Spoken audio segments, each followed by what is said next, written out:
Hello everyone, guten Tag. My name is Jimin Seo, and I am a sophomore in the Department of Child Development and Family Studies.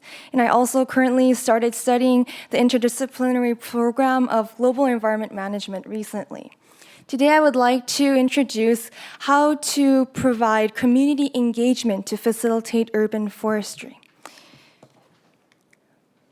So why don't we start out with a short story? I would like you to imagine a bustling city with people.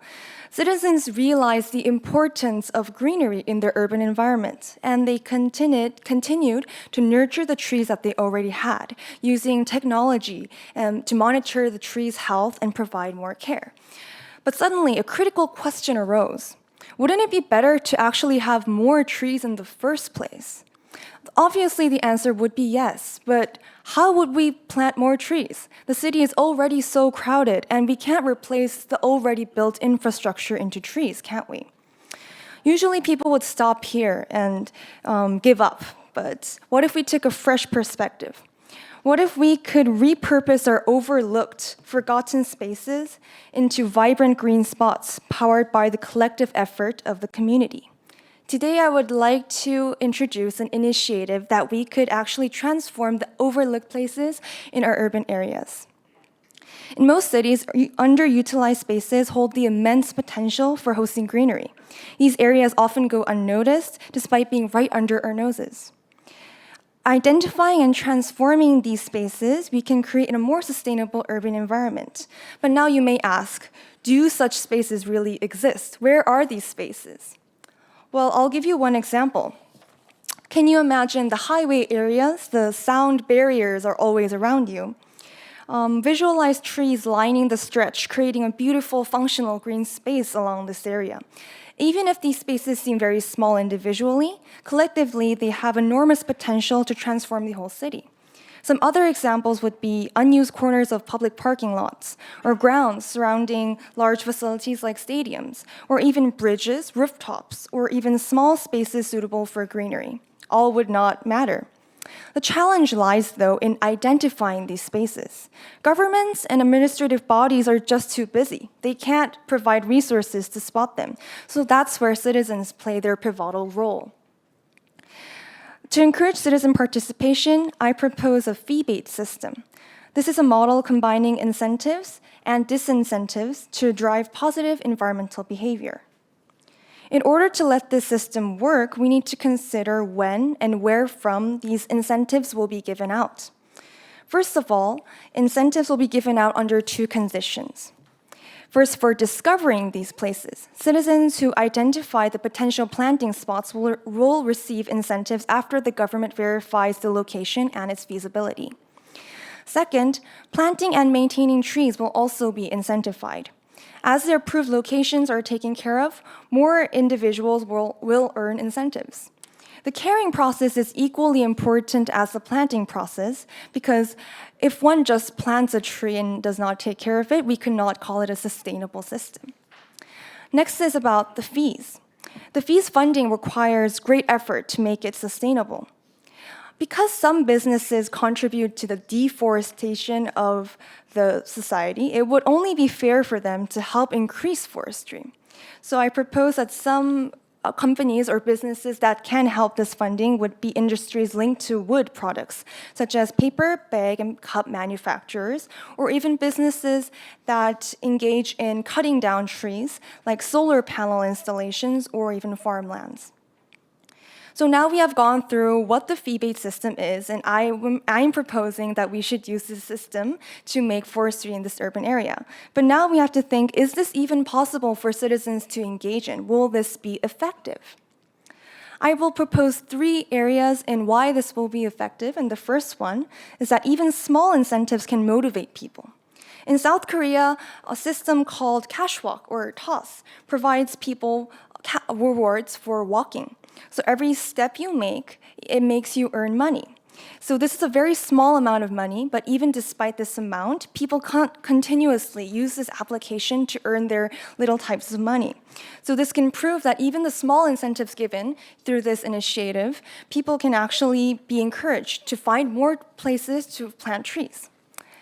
Other than this, the fee-based effectiveness can be fully recognized through technology.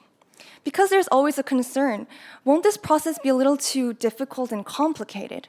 Won't I have to fill out long governmental paperwork every time to get my incentives? But the answer will be no if we apply this in an application. If we look into Berlin City Lab project, they introduced an app called Pour the Neighborhood, allowing citizens to monitor trees across the city.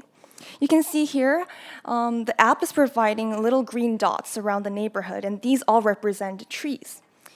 If you look closely and click on a dot, you can see how old the tree is, what type of tree it is, and whether or not it needs watering.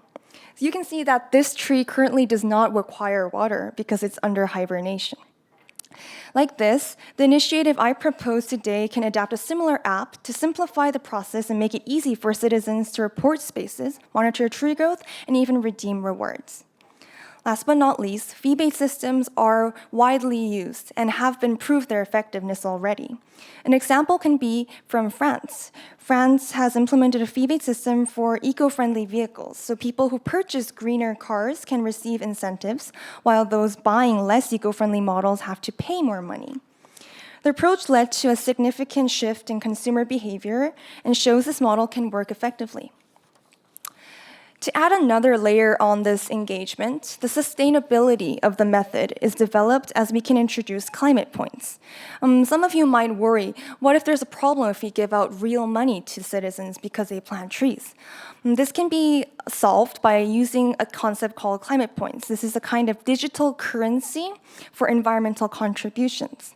Climate points will work like the following. Mainly, these points will be encouraged to use as funding for future planting projects in other areas, vitalizing reinvestment into the system. So when citizens apply their idea to the government, they have to use climate points. But alternatively, these points can also be used as practical economic benefits, so they can use them on discounts on eco-friendly services or tax reductions and making them more appealing to citizens. So now we have gone through the fee-based method, and I have also introduced how it will be an effective way to implement this initiative. Now let's look more carefully into this idea in the perspective of a citizen trying to implement their ideas. Here's how the system will work. First, the citizens will discover the hidden places around them.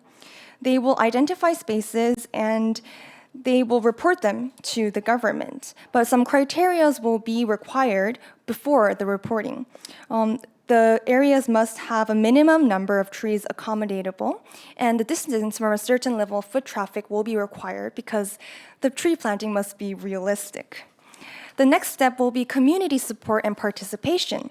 When we think of planting trees, we can't plant trees alone. Therefore, we need to have the support of other collective community members. Therefore, through the application I introduced earlier, we can have community support and earn votes. And once the member earns enough votes, we can move on to the next step.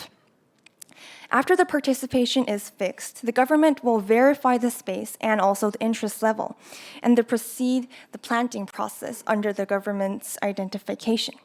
And finally, the last step, after the planting is proceeded, citizens who initially expressed interest in these spaces will continue to be responsible for monitoring and maintaining these trees. So we have gone through a very long overview of this quite simple fee-based system in the urban environment. There can be many expected benefits. And first, in the individual scale, there will be a sense of ownership for the individuals. People can have a sense of pride and the connection to the spaces they have helped to transform, and will be more satisfactory and pleasant, even in the long run.